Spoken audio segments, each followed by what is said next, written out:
inclusiveness of the beneficiaries in the evaluation of the gaps and providing new methods of work.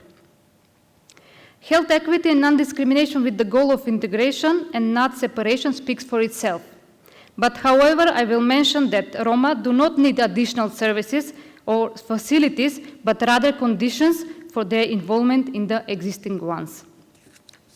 The following conclusion is related to the integrated strategy. Why we need integrated strategy? It is well known that 5 people living in 12 to 16 meters squared have no opportunity to exercise healthy lifestyle.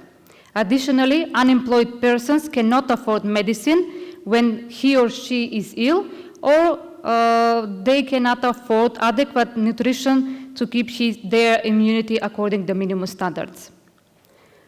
The following also conclusion is related to the policies. Policies need to have adequate money. Was it possible for me to participate in this conference if the organizers did not cover the costs? I don't think so. So how we expect actions to be realized without money?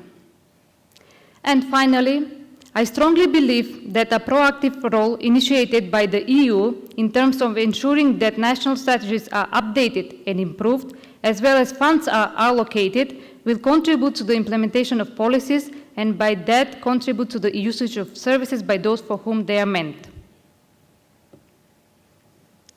And all of this is mentioned due to the fact that it is not enough to have the specific objective of equity, but rather it must be backed up with explicit actions to reach it. And that's why I have this picture where the Roma community is ready to participate in this process. Thank you for the attention. Support to migrants, that the NGO that operates and manages the Marsa Open Center for Migrants. Ahmed? Good afternoon, everyone. I want to thank the organizers of this conference for inviting me to come and share my thoughts on the situation of African migrants in Malta vis-à-vis health services. Malta has had, in the last decade, received about 16,000 African migrants who have arrived here mainly by boat from Libya. And as you can see, disproportionately, Malta had to handle all these people. And it was sort of a shock to the Maltese system to have people arrive at the same time.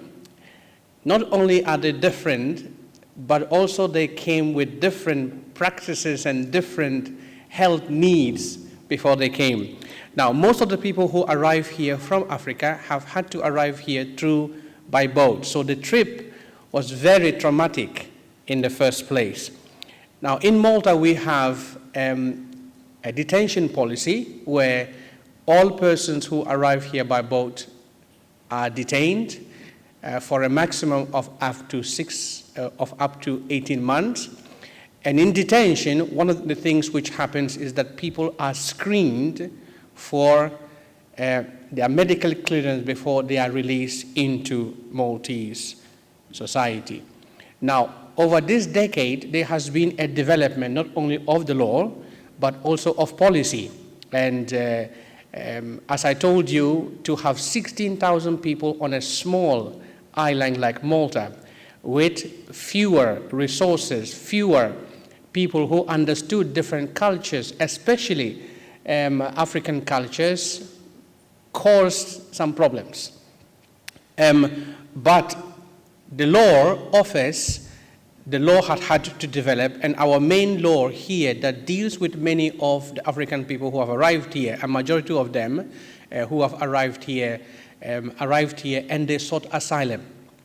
And that complicates the issue because once you arrive here and you seek asylum, you are put under a different category. Africans who arrive in Malta to work, or Africans like me who arrived in Malta to study and eventually live here in Malta, do not face any problems when it comes to health services. However, when it comes to refugees, because the coming of Africans by boat into Malta has been a topic which is very, very contentious by many people.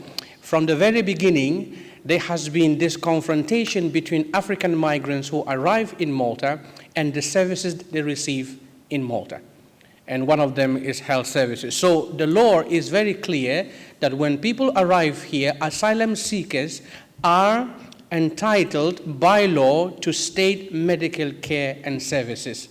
Now, what this medical care and services is wide. And we Maltese, we like to leave things wider so that we can be flexible and we can maneuver.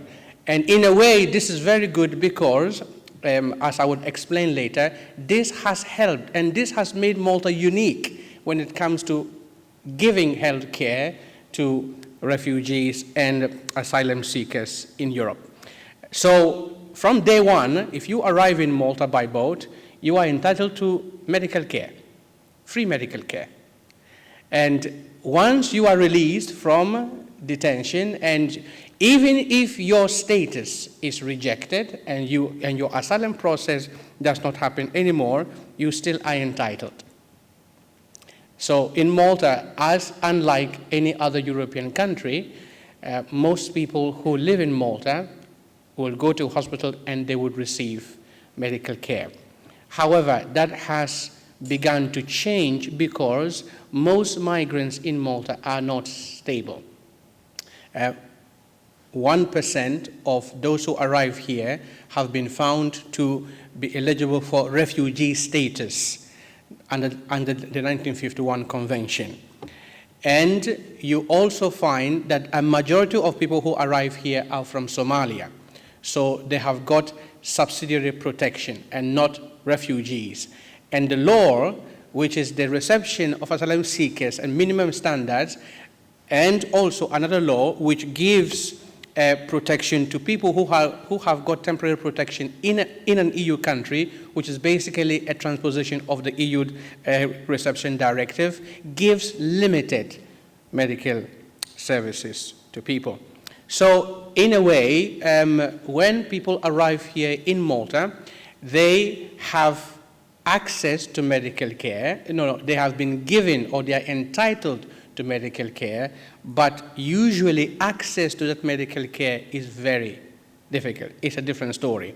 I work in an open center, and the challenges that people face is that when people leave, when people arrive in the open centers, the first thing that we realize that within a few months, they develop mental health issues, mainly because of the journey that they had to undertake to come here. Now, the average age of the person who lives in an open center, in my open center, is 23 years of age. Most of these people do not want to accept that they have a medical or a health condition because in Africa, I think, mental health is not a sickness. So to get someone to admit that they are not well is a problem. When you take people to the mental hospital, I think that the staff do not have competence enough to deal with these diverse kinds of cultures and people who are coming there. Most of the people who come here become very aggressive because they are traumatized, and this aggression is taken to mean that they are not grateful or they are violent. And so many people who go into a medical, to a psychiatric outpatient, goes into our only Mount Carmel hospital, which is our only mental hospital, with a depression, comes back, and he comes back sometimes worse than the person has gone in. Let's also talk about women who arrive in Malta. Mostly the women who are going to arrive in Malta know that they have to be sent into detention, and the only way that your detention time is shortened or is fast-tracked is when you are pregnant. So what we see is that many of the women who are, before they take the boat, they get pregnant. And they get pregnant with a man who offers them shelter, who is covering, who is offering them protection. And they call this person my husband. which is not really a love relationship. There's no deeper relationship in that. It was just to be pregnant and to come over.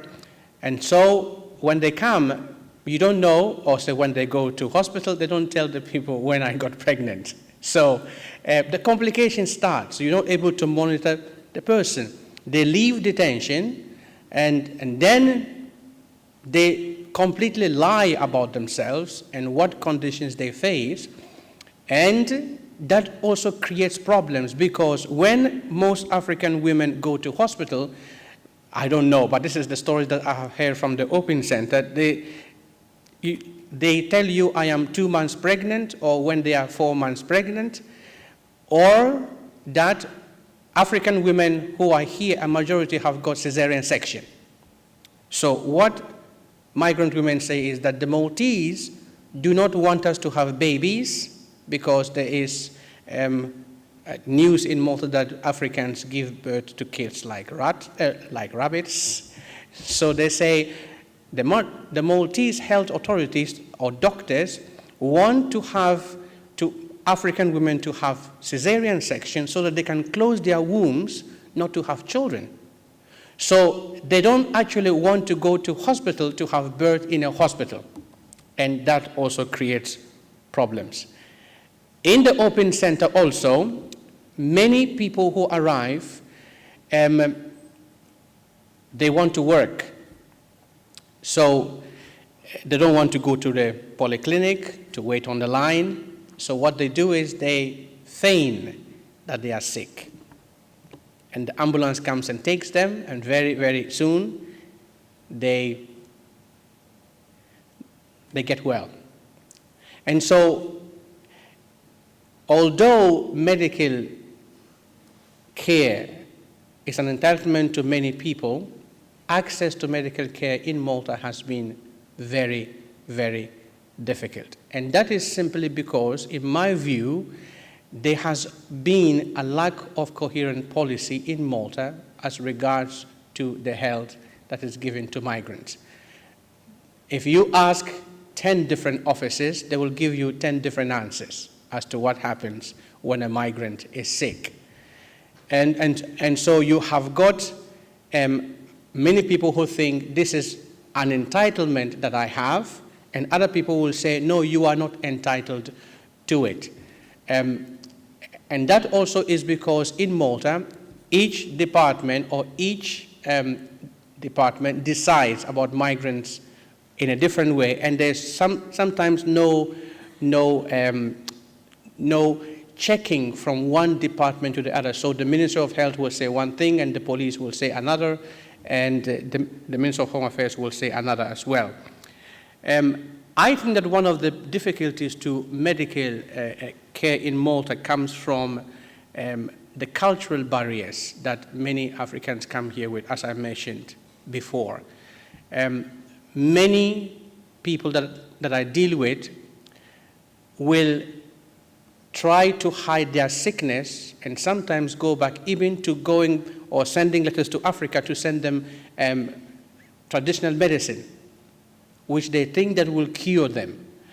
Sometimes when a person is just breaks down under depression or is very sick, the person will say, there's a witchcraft in my family back home in Africa and they are trying to follow me. And no amount of talking will convince this person that the journey that they have taken has been traumatic and that they might be going through some mental health issue. So birth practices. Once I met this guy whose daughter had boils and she was sent to hospital and admitted.